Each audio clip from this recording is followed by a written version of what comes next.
Hi friends, welcome to akshaya.com. இன்றைக்கி இந்த வீடியோவில் ரொம்ப ஹெல்த்தியான நல்ல ஃபில்லிங்கான பிரேக்ஃபாஸ்ட் ரெசிபி. இதை நீங்கள் மாலை நேரத்தில் ஸ்நாக்காகவும் செஞ்சு தரலாம். ஸ்கூல் விட்டு வரும் பசங்களுக்கு சுட சுட 10 கூட கேட்டு வாங்கி சாப்பிடுவாங்க. இப்போ இதை செய்யறதுக்கு ஒரு மிக்சிங் பவுலில் 3/4 கப் அளவுக்கு பச்சை பயிறு, அதே கப்பில் 1/4 கப் அளவுக்கு உளுந்து சேர்த்துக்கலாம். சேர்த்துட்டு இதில் தேவையான அளவு தண்ணீர் விட்டு நல்லா 2 முறை அலசிட்டு தண்ணியை ஒட்ட வடியை விட்டு எடுத்துகிட்டு வந்துடலாம். ரெண்டுமே சேர்த்து நான் 1 கப் அளவுக்கு ஊற வச்சுருக்கேங்க. 3/4 கப் அளவுக்கு பச்சை பயிறு, 1/4 கப் அளவுக்கு உளுந்து கரெக்டான அளவாக இருக்கும். இப்போ இதில் தேவையான அளவு சுட தண்ணீர் ஊற்றிக்கங்க. சுட தண்ணீர் ஊற்றிங்கன்னா ஒரு 2லேருந்து 3 மணி நேரத்துக்குள்ளேயே ஊறிடும். நார்மல் வாட்டர் ஊற்றி ஊற வச்சிங்கன்னா ஒரு 6லேருந்து 7 மணி நேரம் தேவைப்படும். இப்போ நான் சுட தண்ணீர் ஊற்றி ஊற வச்சுருக்கேன். இப்போ ஒரு 2 மணி நேரத்துக்கு அப்புறம் திறக்கிறேங்க. பச்சை பயிரும் உளுந்தும் நல்லாவே ஊறியிருக்கு. சுட தண்ணீர் ஊற்றுனதுனால இந்த அளவுக்கு நல்லா ஊறினதும் இதில் இருக்க தண்ணியை வடிய விட்டுட்டு இதை அப்படியே எல்லாத்தையும் மிக்சர் ஜாருக்கு மாற்றிக்கலாம். இதில் ஊற வச்ச தண்ணியை வேஸ்ட் பண்ணிடாமல் அதையே கொஞ்சமாக ஊற்றி அரைச்சி எடுத்துக்கலாம்.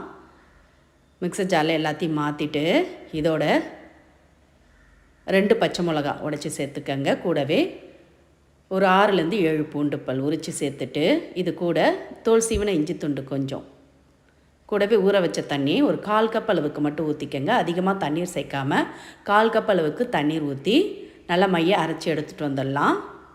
அதிகமாக தண்ணி சேர்த்துறாமல் இந்த அளவுக்கு திக்காக அரைச்சி எடுத்துக்கங்க. இட்லி மாவு பார்த்துக்கு இது மாதிரி திக்காக தான் இருக்கணும். இப்போ அரைச்ச மிக்சிங்கை ஒரு பவுலில் மாற்றிக்கலாம். மிக்சர் ஜார்லேருந்து ஒட்டை வைச்சு விட்டுக்குங்க. தண்ணீர்லாம் விட்டு சேர்க்காமல் இது மாதிரி நல்லா ஸ்பூனால் ஒட்டை வைச்சு விட்டு எடுத்துக்கலாம். இப்போ இதோட 1/2 டீஸ்பூன் அளவுக்கு ஜீரகம் சேர்த்துக்கலாம். கூடவே தேவையான அளவு உப்பு சேர்த்துக்கலாம்.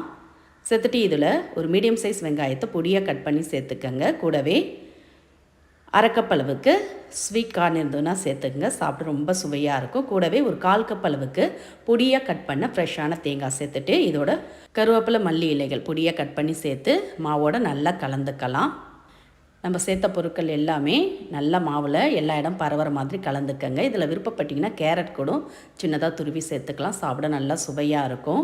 இந்த அளவுக்கு மாவு திக்காக இருக்கணும். இப்போ இதை ஊற்றி வேக வைக்கிறதுக்கு பனியாரக்கல்ல சூடு பண்ணியிருக்கேன். அதில் கொஞ்சமாக நல்லெண்ணெய் விட்டுக்கலாம். நல்லெண்ணெய் விட்டு சொட்டிங்கன்னா நல்லா சுவையாக சாப்பிட நல்லா அருமையாக இருக்கும். எல்லா குழிகளிலுமே ஒரு பாதி அளவு எடுத்து விட்டுக்கங்க. இது மாதிரி முழுசாக சேர்த்துறாமல் பாதி அளவுக்கு சேர்த்திங்கன்னா வெந்து நல்லா உப்பி வரும். நம்ம இதில் சோடா உப்பு, ஈனோவை எதுவுமே சேர்க்கலைங்க. மாவை அரைச்சதுமே நம்ம இதில் வெஜிடபிள்லாம் சேர்த்து ஊற்றி எடுத்துக்கலாம். இப்போ மூடி வச்சு நல்லா ஒரு சைடு வெந்ததும் ஈவனாக எல்லாத்தையும் திருப்பி விட்டுக்கலாம். பாருங்கள், நல்லா ஒரு சைடு பொன்னிறமாக செவந்திருக்கு. திருப்பி விட்டு இன்னொரு சைடும் பொன்னிறமாக செவந்ததும் எடுத்துடுங்க. அடுப்பை மீடியம் ஃப்ளேம்லேயே வச்சிங்கன்னா உள்ளே வெந்து மேலே நல்லா கிறிஸ்பியாக சாப்பிட நல்லா பஞ்சு மாதிரி சாஃப்டாக சூப்பராக இருக்கும். இதுக்கு சைடிஷ்லாம் எதுவுமே தேவையில்லைங்க. நம்ம சேர்த்த ஸ்வீட் கார்ன் தேங்காவோட மென்று சாப்பிட ரொம்ப அருமையாக இருக்கும். நீங்களும் இந்த ஹெல்த்தியான சுவையான பிரேக்ஃபாஸ்ட் ரெசிப்பியை காலை நேரத்துலேயும் மாலை நேரத்துலையும் ஈஸியாக செஞ்சு அசத்துங்க. இப்போ இன்னொரு சைடும் செவந்து பொன்னிறமானதும் எடுத்து சுட சுட பிளேட்டில் வச்சு பரிமாறலாம்.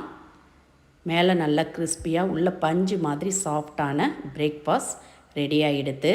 வீட்டில் இட்லி தோசைக்கு மாவில்லாத சமயங்களில் இது மாதிரி ஹெல்த்தியான ஃபில்லிங்கான பிரேக்ஃபாஸ்ட் ரெசிப்பியை நீங்களும் செய்து பாருங்கள். செய்து பார்த்துட்டு உங்களோட கருத்துக்களை கமெண்டில் தெரிவிங்க. இந்த ரெசிபி பிடிச்சிருந்தால் வீடியோக்கு ஒரு லைக் கொடுங்க. ஃப்ரெண்ட்ஸ் அண்ட் ரிலேட்டிவோட இந்த வீடியோவை நிறைய ஷேர் பண்ணுங்கள். மறக்காமல் நம்மளுடைய சேனலையும் சப்ஸ்கிரைப் பண்ணிவிடுங்க. கூடவே பக்கத்தில் இருக்க பெல் ஐக்கானை ப்ரெஸ் பண்ணிவிடுங்க. அப்போ தான் நம்மளோட புது வீடியோக்கள் நோட்டிஃபிகேஷனில் உடனுக்குடன் வந்து சேரும். மீண்டும் இது மாதிரி சிம்பிளான புதிய வீடியோவில் நாளை சந்திக்கலாம். நன்றி, வணக்கம்.